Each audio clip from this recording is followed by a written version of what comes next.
నెల్లూరులో పాఠశాలలు, పారిశుద్ధ్యం, పార్కుల అభివృద్ధికి అనూహ్యమైన చర్యలు కొనసాగుతుంటే వైసీపీ నాయకులు అర్థం లేని విమర్శలు చేయడం తగదని పురపాలక శాఖ మంత్రి పొంగూరు నారాయణ మండిపడ్డారు. వైసీపీ హయాంలో అడ్మిషన్లే లేని వీఆర్ హైస్కూల్లో 1000 పూర్తి కాగా మరో 1000 అప్లికేషన్లు మిగిలిపోయాయన్నారు. వైసీపీ నాయకులకు ప్రజల స్పందన పట్టకపోవడం వారి నైజానికి నిదర్శనమని ఘాటైన వ్యాఖ్యలు చేశారు.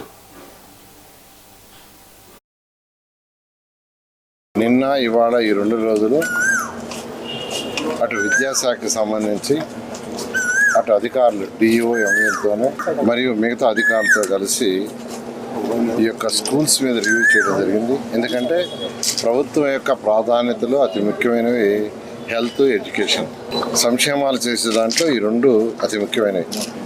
ఏదైతే ఒక మున్సిపల్ శాఖకి వచ్చిన సాలిడ్ వేస్ట్ కావచ్చు, లిక్విడ్ వేస్ట్ కావచ్చు, లేదా స్టామ్ వాటర్ డ్రైన్ కావచ్చు, రోడ్లు కావచ్చు, లైట్లు కావచ్చు, పార్కులు కావచ్చు, వీటితో పాటు హెల్త్ అండ్ ఎడ్యుకేషన్ చేయాల్సిన బాధ్యత ప్రభుత్వానికి.